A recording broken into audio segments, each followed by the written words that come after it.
합니다. 때가 되니 봄이 오는 것 같습니다. 너무나 봄이 와서 너무나 감사합니다. 우리 예쁘게 머리를 자르신 분도 계시고 또 우리 성현이도 일어나서 한번 뺑 돌아봐 주세요. 예, 새로운 얼굴입니다. 새학기가 되니 또 조선대 신입생입니다. 앉아주세요.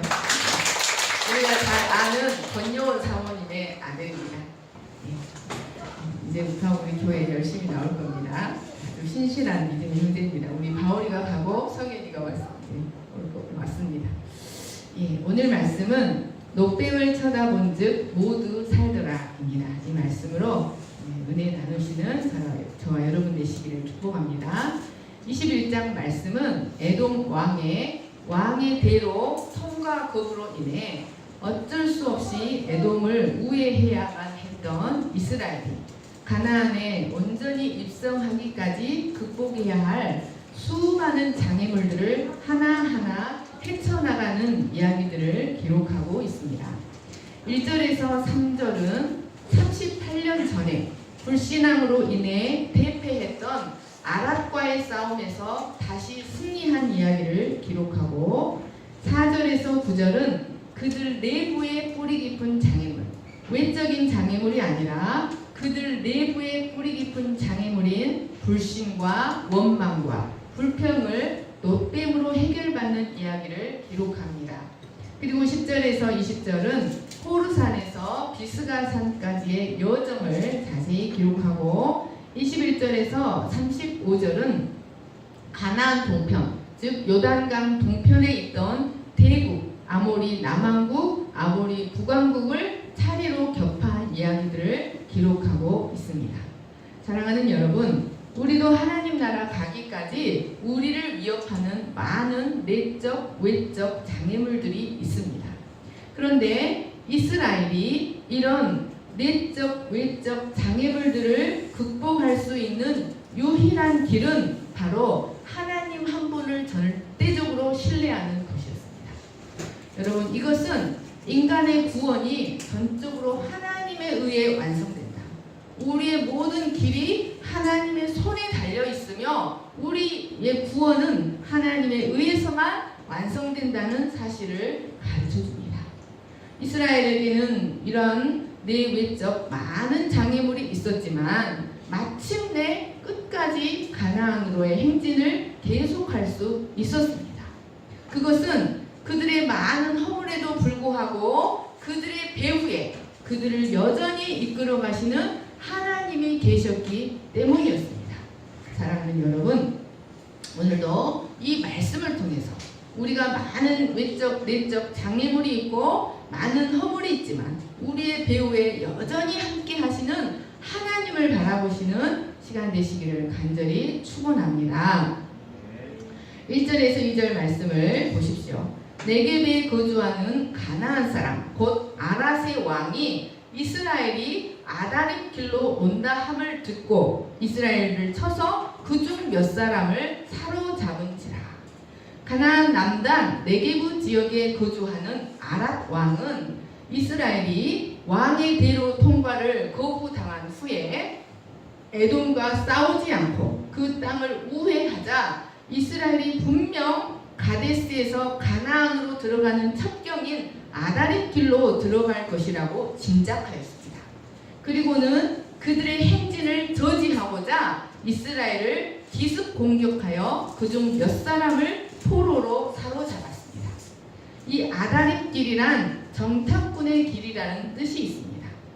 이스라엘이 머물고 있던 호르산에서 아랏으로 직통하는 길로 아랏을 넘보는 첩자들이 주로 다니던 길이었습니다.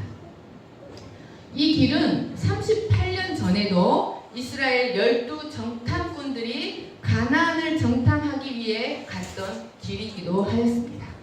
그리고 이스라엘이 38년 전에 광야로 들어가라는 하나님의 명을 어기고 바로 이 길을 통해서 경솔히 북진을 시도하다가 아랏 왕에게 대패한 적이 있었던 그 길이었습니다.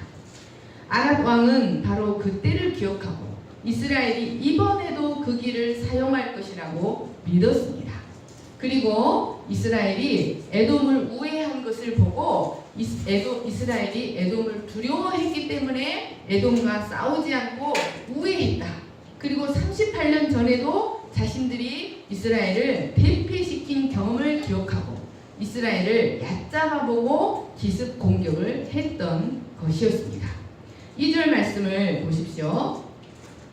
이스라엘이 여호와께 소원하여 이르되 주께서 만일 이 백성을 내 손에 넘기시면 내가 그들의 성읍을 다 멸하리이다. 여러분, 이 말씀이 원문에는 아주 충격적인 사실인 것처럼 기록하고 있습니다.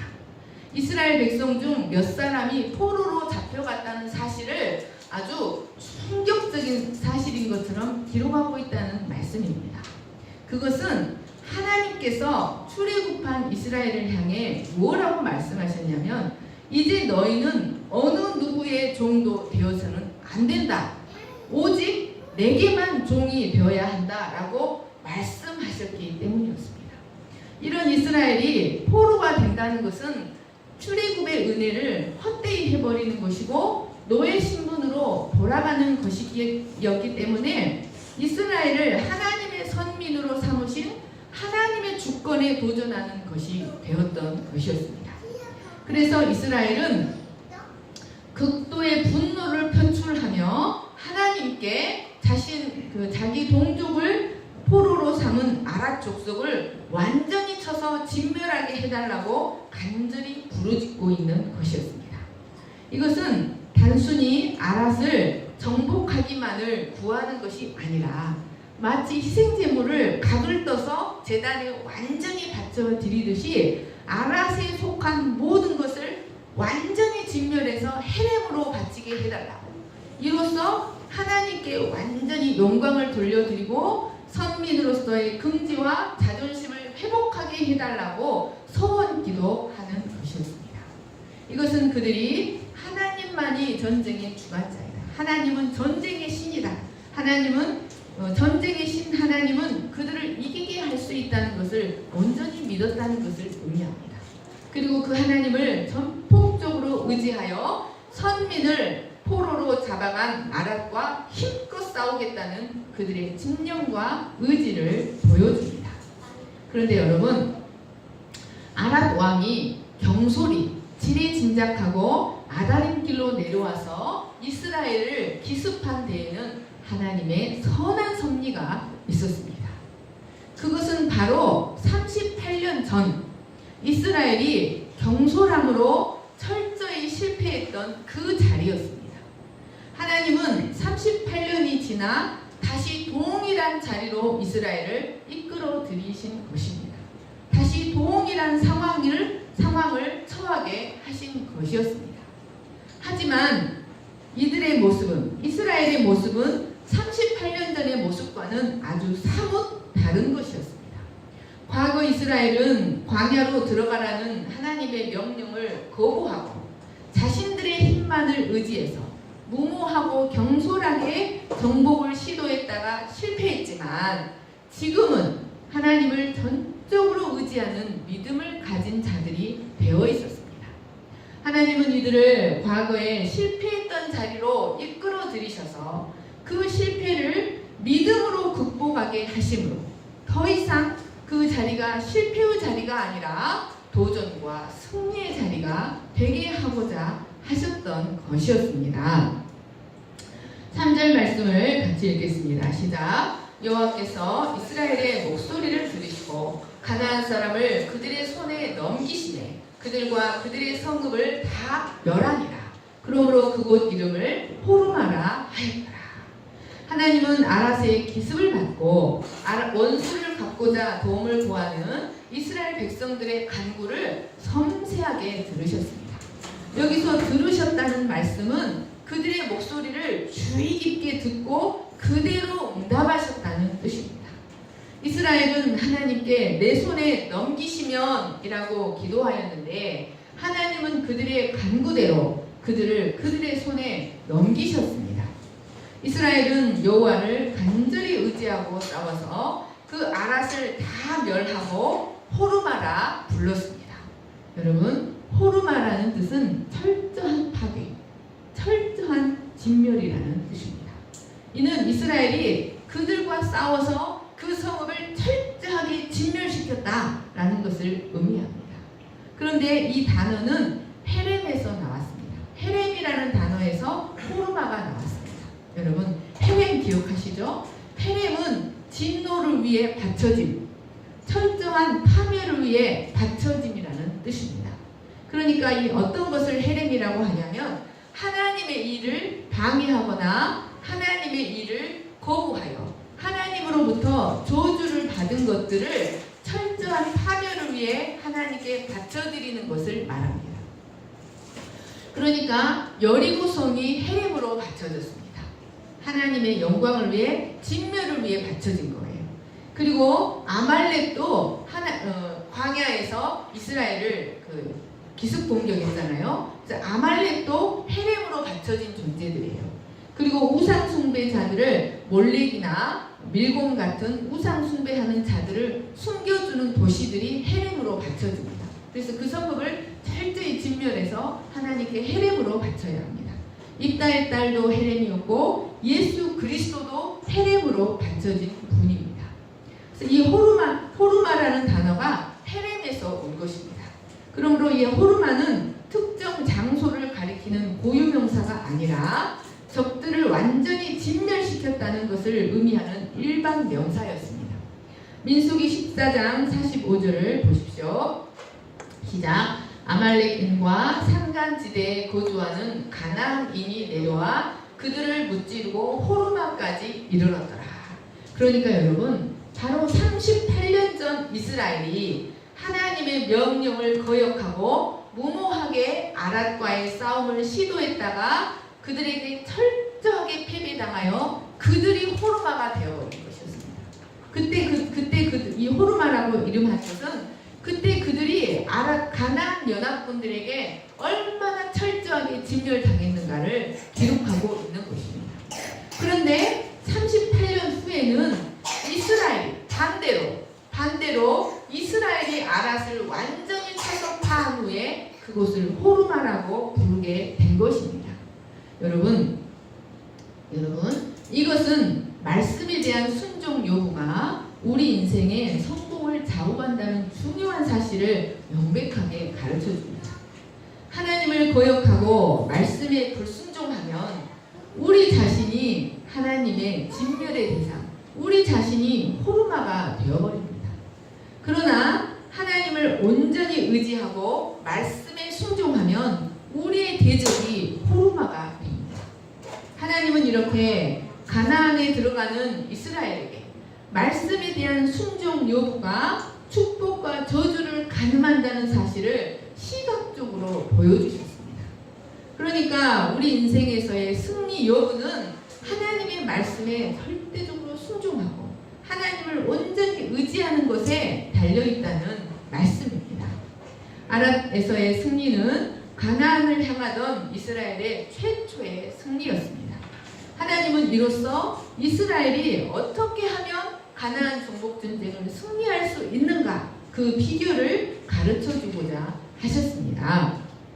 여러분 아랏과의 전쟁은 바로 하나님의 선민인 우리의 신앙을 접목게 하고 우리를 죄의 포로가 되게 하는 이 세상 죄악과의 싸움 그리고 내 안에 내 심연에 숨은 죄악과의 싸움을 예표합니다. 이 싸움은 공중 권세 잡은 사탄과의 싸움이요 이 세상의 견고한 진인 악한 사상과의 싸움이요 내 안에 오랫동안 자리 잡은 죄의 세력과의 싸움입니다. 우리는 이런 죄들을 철저하게 진멸하고 자기 자신을 죄로부터 분리시켜서 하나님께 온전히 봉헌하고자 하는 그러니까 진노를 위해 바쳐지는 것이 아니라 거룩을 위해 자신을 온전히 바치고자 하는 의지를 가지고 하나님을 절대적으로 의지하여 싸우기만 한다면 반드시 백승한다는 사실을 우리에게 가르쳐주고 있습니다. 이제 여러분 봄학기가 새롭게 봄이 시작되고 새로운 학기가 시작됩니다. 사랑하는 여러분 우리가 하나님 한 분을 절대적으로 의지하고 하나님의 영광을 구하고 하나님의 명예를 위해서 싸운다면 우리는 백전백승한다는 사실을 기억하시기를 간절히 축원합니다. 4절에서 6절 말씀을 보십시오. 4절에서 9절 말씀은 그 유명한 노뱀 사건을 기록하고 있습니다. 에돔이 왕의 대로의 통과를 거절하자 이스라엘은 그들이 지금껏 걸어왔던 홍해길을 다시 들어가야만 했습니다. 그래서 홍해길을 따라 바란 광야를 성경이 무엇이라고 표현합니까? 사람이 살 수 없는 죽음의 광야라고 기록합니다. 그들은 에돔 왕이 그 왕의 대로를 걸어갈 수 없게 하자 다시 홍해길을 따라서 바란 광야로 다시 들어가서 계속 남하해서 엘랏과 에시온 게벨까지 계속 남하한 후에 비로소 돌이켜서 에돔 땅을 빙 돌아 에돔 동쪽의 모압 광야길을 통해 북상해야만 했습니다. 이 길은 아주 멀리 돌아가는 길이었고 대부분이 거칠고 험한 광야를 거쳐야 했기에 그 여정이 고단할 수밖에 없었습니다. 더군다나 그 길은 목적지인 가나안으로부터 더욱 멀어지는 길이요 38년 전에도 출애굽 1세대가 가나안을 눈앞에 두고 다시 광야로 들어갈 때 이용했던 바로 그 길이었습니다. 그래서 이스라엘은 또다시 그 지겹고 고역스러운 광야길로 들어서야 한다고 생각할 때 그들의 마음이 크게 상할 수밖에 없었습니다. 그런데 여러분, 이 말씀을 원문으로 보면 우리에게 참으로 중요한 사실을 가르쳐줍니다.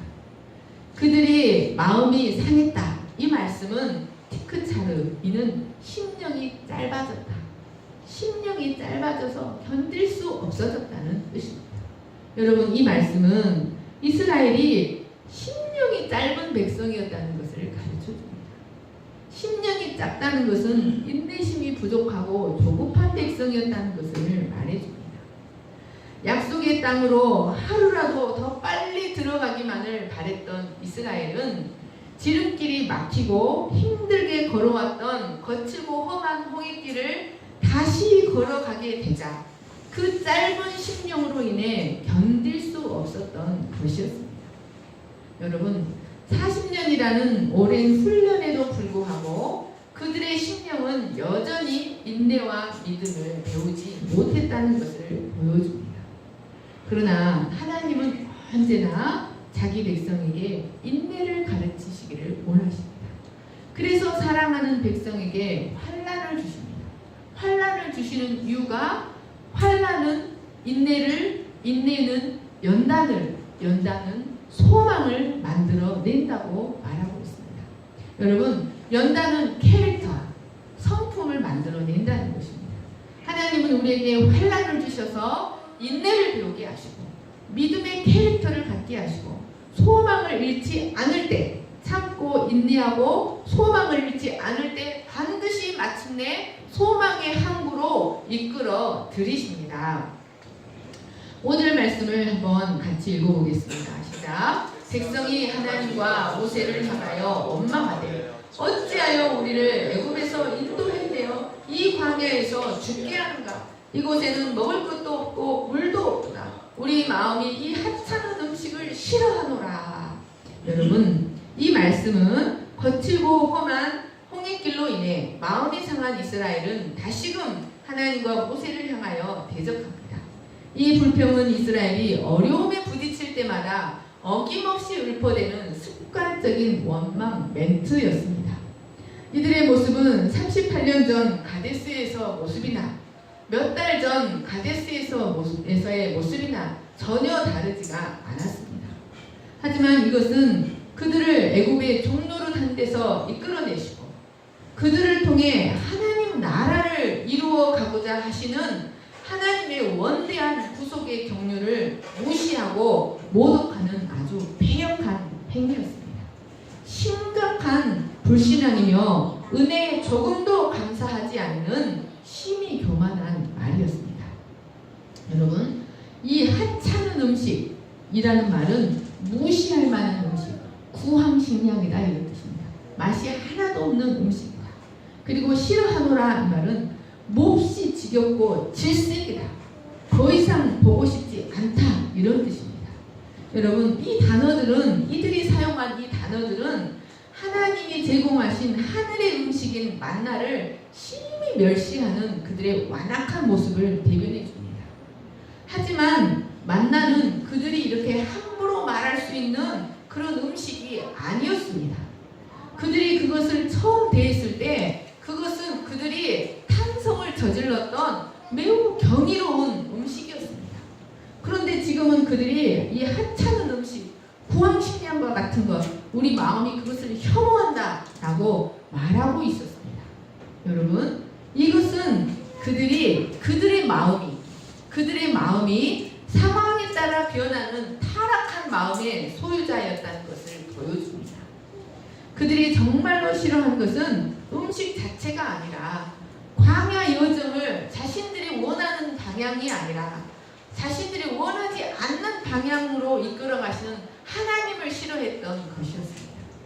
그러니까 이들은 아람과의 전쟁은 어쩌다가 승리했지만 그들의 내면과의 전쟁, 그들의 내면의 불신앙, 내면의 교만, 내면의 그 심각한 불신앙, 교만과의 싸움은 승리하지 못했다는 것을 보여줍니다. 이들은 참으로 하나님의 은혜를 기억하지 못하는 기억 상실증 환자들과 같았습니다. 그러면 하나님은 이들을 어떻게 대우하셨습니까? 6절 말씀을 같이 읽겠습니다. 시작. 여호와께서 불뱀들을 백성 중에 보내어 백성을 물게 하시고 이스라엘 백성 중에 죽은 자가 많은지라. 여러분, 하나님은 불뱀을 보내어 백성들을 물게 하셨습니다. 여기서 불뱀이란 불붙은 뱀이라는 뜻입니다. 이는 당시 이스라엘이 여행하던 아라바 광야에 주로 서식하는 독사의 하나였습니다.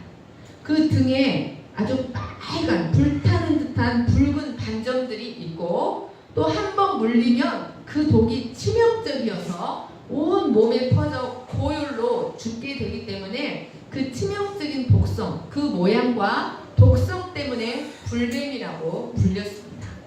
그리고 여기 보내어라는 말씀은 풀어놓아 이런 뜻입니다. 하나님께서 묶어놓았던 불뱀들을 풀어놓으셨다는 뜻입니다. 그러니까 지금까지 이스라엘이 40년 동안 광야 생활을 하는 동안 한 번도 그들은 그 많은 광야의 들짐승들이나 뱀들에 의해서 고통당한 적이 한 번도 없었습니다. 그런데 하나님은 이번에는 그 불뱀들을 풀어놓으셔서 교만하게 대적하며 불평하는 백성들을 물게 하셨던 것이었습니다. 여러분, 하나님은 만물을 사용하셔서 우리를 돕기도 하시고 우리를 괴롭기도 하실 수 있는 분이십니다. 우리의 믿음을 위해서 만물을 사용하사 우리를 돕기도 하시고 우리를 괴롭기도 하시는 만물의 주인이라는 사실을 기억하시기를 축원합니다. 7절 8절 말씀을 보십시오. 같이 읽겠습니다. 시작. 백성이 모세에게 이르러 말하되 우리가 여호와와 당신을 향하여 원망함으로 범죄하였사오니 여호와께 기도하여 이 뱀들을 우리에게서 떠나게 하소서. 모세가 백성을 위하여 기도하니 여호와께서 모세에게 이르시되 불뱀을 만들어 장대 위에 매달아라. 물린 자마다 그것을 보면 살리라. 이스라엘은 불뱀에 의해 고통을 당하며 죽어가는 상황이 되자 비로소 자신들의 죄를 깨닫고 회개하기 시작하였습니다.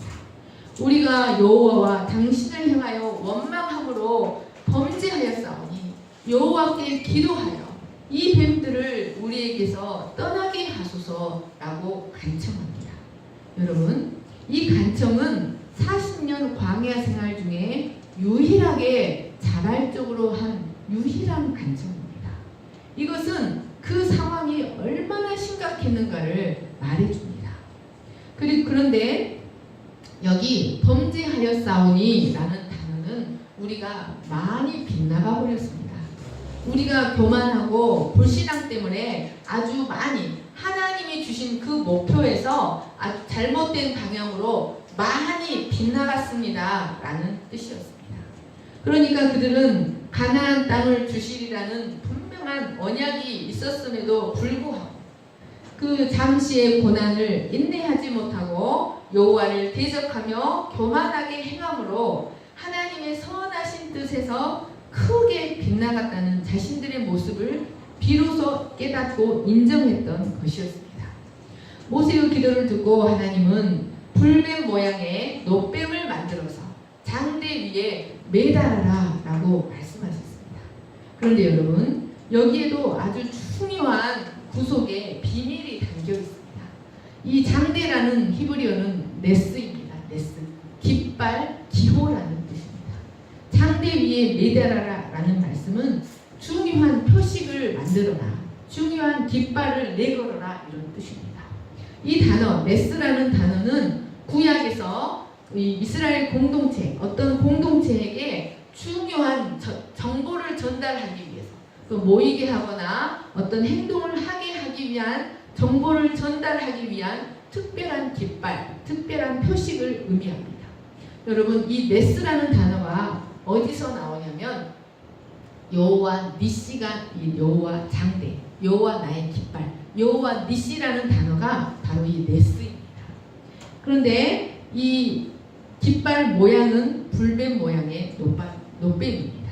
이 깃발은 불뱀 모양의 놋뱀이고, 그 놋뱀이 주는 정보는 그것을 쳐다보면 살아나리라. 그것을 쳐다보면 살아나리라 했습니다. 9절 말씀을 보십시오. 모세는 하나님의 지시에 따라 놋으로 불뱀을 만들어서 장대 위에 높이 매달았습니다. 이 놋뱀은 광야에 뜨거운 햇빛이 내리쬐을 때 놋 특유의 붉은 빛을 내며 장대 위에서 번쩍이고 있었을 것입니다. 그리고 모세와 제사장들은 각 장막을 돌아다니며 뱀에 물린 자들은 모두 밖으로 나와 장대 위에 달려있는 놋뱀을 쳐다보시오. 그러면 살게 될 것입니다. 라고 외치며 다녔을 것입니다. 이때 모세의 말을 신뢰했던 자들은 모두 나와서 그 놋뱀을 쳐다보았을 것이고, 믿지 못했던 자들은 고통을 당하면서도 나오지 않고 쳐다보지 않았을 것입니다. 여기 쳐다보다라는 단어는 악망하다, 바라보다, 살펴보다, 유일한 도움이신 여호와께만 눈을 고정시키고 그의 구원을 간절히 바라며 그를 앙망하다라는 뜻입니다. 그러니까 모든 모든 교만, 모든 완고함을 내려놓고 온전한 겸손한 믿음의 눈으로 하나님을 앙망하듯 그 놋뱀을 쳐다본 자들은 모두 불뱀으로부터 물린 상처와 독으로부터 깨끗하게 낫게 되었을 것입니다. 사랑하는 여러분, 그러면 하나님은 왜 하필이면 불뱀에 물려 죽어가는 이스라엘을 왜 하필이면 이런 방법으로 치료하고자 하셨을까요? 왜 하필이면 다른 방법도 있는데 왜 하필이면 이런 방법으로 그들을 치료하고자 하셨을까요? 첫째로 그것은 그 놋뱀 자체에 어떤 신통력이 있었던 것이 절대로 아닙니다. 이스라엘 백성들은 이 놋뱀을 우상시해서 나중에 가나안 땅에까지 갖고 들어가서 이 놋뱀 자체에게 분양을 했어요. 그런데 그 놋뱀 자체가 어떤 능력이 있는 것이 아니기 때문에 히스기야가 종교 개혁을 할 때 그 놋을 파괴해버렸어요. 그리고 그것을 느후수단이라고 이름 붙였어요. 놋 조각이 불과하다라고 이름 붙였어요. 하나님이 이런 방법으로 이스라엘을 치료하신 이유는 그들의 불신앙을 치료하기 위함이었어요. 그들이 얼마나 불신앙과 불순종으로 가득 찬 자들인지를 똑똑하게 자신들의 모습을 깨닫게 하기 위해서, 그리고 신앙과 불신앙을 가늠하도록 하기 위해서 이런 방법으로 그들을 치료하고자 하셨습니다. 그들의 불신앙, 뿌리 깊은 불신앙과 불순종을 치료하기 위한 방편이었던 것입니다. 그러니까 하나님의 말씀을 절대적으로 신뢰하고 순종하는 것만, 말씀에 순종하는 것만이 하나님의 은혜를 덧입는 구원의 도리라는 사실을 그들에게 가르쳐주고자 하셨던 것이었습니다. 또한 두 번째는 이 장대에 달린 노뱀은 예수님께서 바로 자기 자신을 예표한다고 말씀하셨습니다. 죄와 죽음의 권세를 파하시기 위해 인류의 죄를 대신 짊어지시고 허공에 높이 들리신 예수 그리스도의 십자가 사건을 생생하게 예표하는 것이었습니다. 여러분, 노뱀은 그 모양이 불뱀과 똑같습니다. 하지만 다른 점은 독이 없다는 것입니다. 불뱀은 독이 있지만 노뱀은 독이 없습니다. 이것은 그 모습은 죄라는 치명적인 맹독을 지닌 육신의 모습으로 우리와 똑같은 모습으로 오셨지만 그 모습은 죄라는 치명적인 독을 지닌 육신의 모습으로 오셨지만 죄는 전혀 없으신 예수 그리스도를 예표합니다. 이것은 인간의 비참하고도 슬픈 실존이 무엇인가를 가르쳐줍니다. 인간의 실존이 무엇인가를 가르쳐줍니다. 여러분, 성경에서 누구를 뱀은 누구를 상징하지요? 성경에서 뱀은 누구를 상징해요? 사탄을 상징해요. 성경에서 뱀은 주로 사탄을 상징합니다. 그런데 이 말씀은 사탄의 유혹에 넘어가 죄의 종, 사탄의 종이 되어버린 인간이 바로 악의 근원인 사탄과 동일한 정체성을 지닌 뱀이 되어버렸다는 사실을 가르쳐줍니다. 인간의 정체성은 곧 사탄이다. 인간의 정체성은 곧 죄의 종, 사탄의 종, 곧 사탄이다라는 것을 가르쳐줍니다. 사탄이 그 도구로 인간을 물고 사탄에게 물린 인간이 다시 또 인간을 뭅니다. 여러분, 사탄이 인간을 통해서 역사합니다. 하나님도 인간을 통해서 거룩을 전념하고 사탄도 인간을 통해서 부정을 전념합니다. 사탄이 그 독으로 인간을 물면 사탄에게 물린 인간이 마치 죄에 감염된 좀비처럼 그가 가진 미움의 독, 그가 가진 절망의 독, 그가 가진 교만과 음란의 독으로 다시 다른 인간을 물어 그에게도 죄가 전염되어 서로 죽어가게 하는 사탄 그 자체가 되어버린 것이 인간의 비참한 실존인 것입니다. 그러나 그 누구도 그 무엇으로도 이 치명적인 자신을 파멸의 존재가 되게 하는 이 치명적인 죄의 독을 해독시킬 수 있는 것이 이 세상에는 없습니다. 그래서 서로 물고 물리며 이 죄의 좀비처럼 물고 물리며 죄와 사망 아래 신음하다가 영원한 심판의 불 속으로 들어가게 되는 것이 인간의 숙명인 것입니다. 그런데 하나님은 그 불뱀을 노스로 그대로 재현하여 장대 위에 높이 매달라고 말씀하셨습니다. 여러분, 이것은 하나님께서 백성을 물어 죽음에 이르게 한 그 불뱀을 공개적으로 처형하셨다는 사실을 만천하에 선포하시는 의미가 있습니다. 하나님께서 그 불뱀을 만천하에 처형하셨다. 그래서 그 처형하셨다는 징표로 장대 위에 높이 매달게 하신 것입니다. 여러분, 이것은 바로 40년 전에 애국 왕 바로 앞에서 아론의 지팡이가 변한 뱀이 그 애국 술사들의 지팡이가 변한 뱀을 삼켜버렸습니다. 아론의 지팡이가 변한 그 뱀이 애국 술사들의 지팡이가 변한 그 뱀을 삼켜버린 것입니다. 그러니까 이 노뱀은 구속사적으로 사람을 하나님의 심판의 대상이 되게 하는 모든 악의 근원인 사탄의 권세를 그리스도께서 꿀꺽 삼키고 십자가에서 공개 처형되었다는 사실을 상징하고 있는 것입니다. 그래서 예수 그리스도의 십자가는 사탄이 처형되었다. 그리고 그 사탄에게 물려서 나도 죽고 내가 물어뜯는 자도 죽게 하는 죄의 좀비 같은 나도 그 그리스도 안에서 처형되었다. 아담 안에 속한 나. 그래서 결국 죄와 심판을 향해 갈 수밖에 없는 이 땅에서 사는 중에도 심판을 받고 영원한 심판을 향해 갈 수밖에 없는 주 좀비 같은 나도 그 그리스도 안에서 함께 처형되었다는 것을 만천하에 선포하는 의미가 있었던 것이었습니다.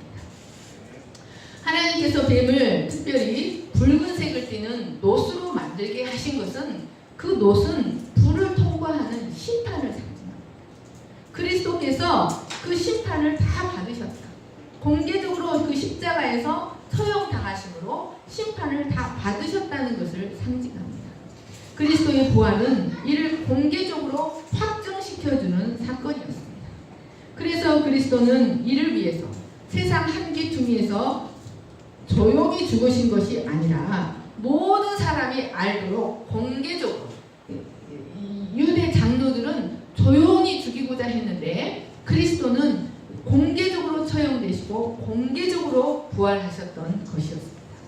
이로써 하나님은 그리스도가 온 인류를 사탄의 권세로부터 구원하시는 구속자요, 승리의 주가 되신다는 사실을 만천하에 선포하셨습니다. 그래서 그리스도의 십자가는 그리스도가 이루신 그 승리가 그 언약을 믿고 순종하는 모든 자들의 것이라는 아주 중요한 정보를 알려주는 표식이 되었습니다. 그래서 구약 성경은 여호와를 가리켜 여호와 니시, 여호와 나의 승리, 여호와 나의 깃발, 이 여호와는 예수 그리스도를 말합니다. 여호와 나의 승리의 표식이라고 말하고 있습니다. 즉 놋뱀은 우리를 대신하여 심판을 받으시고 우리에게 속죄와 정결과 승리를 주신 그리스도를 상징하고 있습니다. 우리가 이 예수를 온전하게 앙망하고 바라볼 때 그 어떤 독이 우리를 휘감고 있다 할지라도 반드시 그 모든 독으로부터 반드시 회복되고 우리를 억누르는 어떤 사단의 세력이 있다 할지라도 그리스도를 온전히 바라보고 앙망할 때 반드시 승리한다는 사실을 가르쳐줍니다.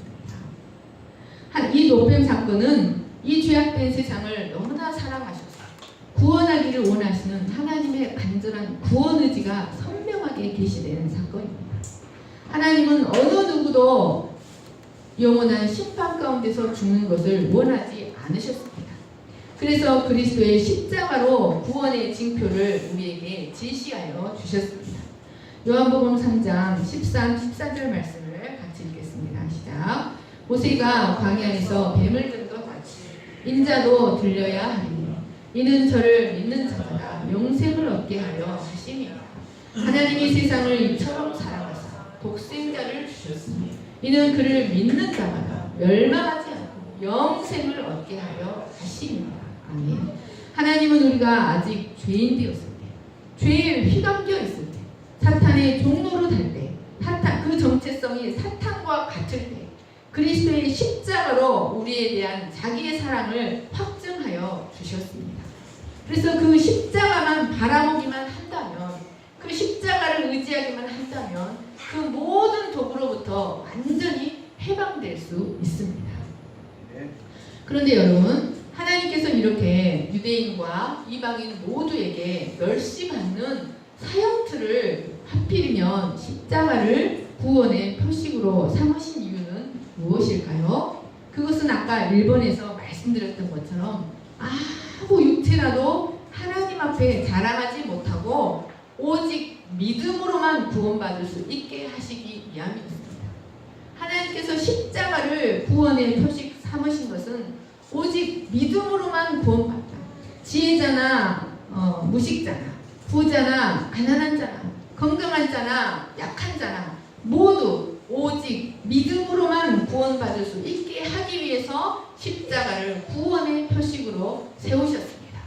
그래서 사도 바울은 나는 그리스도의 십자가 외에는 전하지 않는다. 그리스도의 십자가 외에는 결코 자랑할 것이 없다. 십자가의 도만이 우리에게 구원과 승리를 주는 하나님의 능력이요 하나님의 지혜라고 고백하였습니다. 여러분, 그러나 이스라엘이 그 불뱀의 독에서 해방되기 위해서는 하나님의 말씀을 온전히 수용하고 믿음으로 그 놋뱀을 쳐다보아야 했던 것처럼 죄와 심판의 독에서 해독되기 위해서는 반드시 구원의 표징인 십자가를 바라보아야 합니다. 여러분, 십자가를 바라본다, 십자가를 앙망한다는 것은 무엇을 의미할까요? 십자가 목걸이 달고 다니면 우리를 얽어매는 죄의 세력에서 해방될 수 있을까요? 어떤 사람은 십자가 귀고리도 달고 다닙니다. 여러분, 십자가 목걸이, 십자가 귀고리를 하고 십자가를 부적처럼 달고 다니면 우리가 그 사탄의 독에서, 그 죄의 세력에서 해방될 수 있을까요? 여러분, 십자가의 도라고 하는 것을 기억하십시오. 도라는 것은 말씀, 진리를 말합니다. 구속의 복음, 십자가의 진리. 십자가를 바라본다는 것은 그 구속의 말씀을 절대적으로 의지하고 붙든다는 것을 의미합니다. 하나님의 말씀을 의지하고 붙든다. 하나님의 말씀만을, 구속의 말씀만을 의지하고 붙드는 것. 그래서 우리가 말씀을 암송하고 말씀을 읽고 매일매일 이 말씀이 없으면 안 된다는 것을 깨닫고 그 말씀을 암송하고 의지하는 것을 말합니다. 그러면 반드시 우리는 승리합니다. 그러나 많은 사람들이 그 십자가 바라보기를 별로 원하지 않습니다. 그 십자가는 변함없이 여전히 높이 서서 반짝거리고 있는데 많은 사람들이 그 십자가 바라보기를 별로 원하지 않는다는 사실입니다. 그 죄의 도구로 인해 여전히 실패하고, 죄의 도구로 인해 여전히 하나님의 심판 아래 있고, 여전히 죽어가는 인생을 살아가면서도 많은 사람들이 그 십자가 바라보기를 별로 원하지 않는다는 사실입니다. 그래서 여전히 하나님의 진노 아래, 여전히 하나님의 심판 아래에서 살아갑니다. 그러나 모든 아집과 교만을 내려놓고 겸손히 십자가의 도를 구속의 말씀을 간절히 의지하는 자는 어떤 도구로부터 완전히 회복되는 생명의 역사가 오늘도 여전히 일어난다는 사실을 기억하시기를 간절히 축원합니다. 괜찮습니다. 놔두십시오. 네. 제가 이 말씀을 준비하면서 가만히 생각해 봤더니 저는 이 미움의 독, 시기심의 독, 열등감의 독이 어려서부터 늘 있었던 것 같아요. 그래서 우리 김로희 목사님께서 말씀을 전하시려고 괜찮습니다. 그래서 어려서부터 늘 그 비교의식에 시달리고 누군가를 늘 미워하고 미워하지 않는 시간이 없었던 것 같아요. 늘 학교 다니면서 그래서 막 그룹핑해서 막 왕따시키기도 하고 이 미움의 독에. 그런데 어느 날 보니까 아무도 밉지가 않아요. 아무도 나를 해코지해도 밉지가 않고 내가 미움의 독에서 해방이 됩니다. 또 많은 사람들이 음란의 독에 물려서 내가 음란의 독에 물리고 내가 저 사람을 유혹하면 저 사람도 음란의 독에 함께 감염됩니다. 그래서 심판을 향해 가는 거예요. 그런데 여러분, 십자가에도 구속의 말씀을 계속해서 암송하고 말씀을 붙들고 투쟁하면 그 죄의 흉악의 결박이 끊어집니다.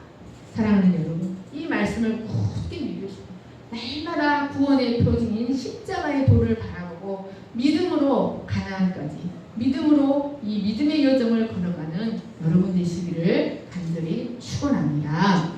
제가 기도하겠습니다. 사랑과 은혜가 풍성하신 하나님 아버지, 하나님은 이스라엘을 아랏 왕을 부추기셔서 다시 38년 전에 그 실패의 자리로 이끌어 들이시고 그 아랏과의 싸움에서 힘있게 하나님을 의지하여 싸움으로 38년 전에 처참한 실패를 만회하게 하시고 믿음의 비결, 승리의 비결이 무엇인지를 가르쳐 주셨습니다. 그들이 가나안에 들어가서 그 치열한 가나안 원주민들과의 싸움을 승리하는 비결은 하나님을 전적으로 의지하고 하나님의 말씀을 붙들고 싸울 때, 하나님을 의지하여 싸울 때 승리할 수 있다는 사실을 가르쳐 주셨습니다. 그들이 하나님의 말씀에 전적으로 승리하면 그들의 대적이 호르마가 되지만 하나님의 말씀을 업신여기고 하나님께 불신앙으로 다가갈 때 그들이 호르마가 되어서 광야에서 불뱀에 의하여 진멸당할 수밖에 없었습니다. 하나님 아버지, 하나님께서는 이 사탄의 강력을 파하는 견고한 진을 파하는 강력의 무기를 우리에게 주셨습니다. 그 그것은 구속의 말씀, 십자가 복음의 말씀입니다. 하나님이 우리에게 주신 것은 하나님의 말씀밖에 없습니다. 하나님 이 말씀을 하나님을 앙망하듯 이 말씀을 붙들고 매일 투쟁할 때 우리를 얽매이는 모든 운명의 사슬과 모든 어둠의 세력부터 완전히 해방되어서 우리가 승리자가 될 것을 믿습니다. 그리스도는 완전히 승리하셨다는 승리의 표식입니다. 그리스도는 십자가로 우리 안에 있는 사탄을 처형하시고 아담 안에 속한 우리의 죄악된 자아를 처형하시고 부활하심으로 승리의 표식이 되어 주셨습니다. 여호와는 나의 깃발, 여호와 니시가 되어 주십니다. 우리가 이 그리스도를 온전히 바라보고 그리스도의 승리가 내 것임을 믿고 날마다 승리하는 삶을 살아갈 수 있도록 우리를 축복해 주시기를 간절히 기도합니다. 믿음으로 취할 수 있게 하여 주시기를 간절히 기도합니다. 감사하며 거룩하신 예수님의 이름으로 기도하였습니다. 아멘. 나 무엇과도 주님을 찬양하시겠습니다.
주님 사랑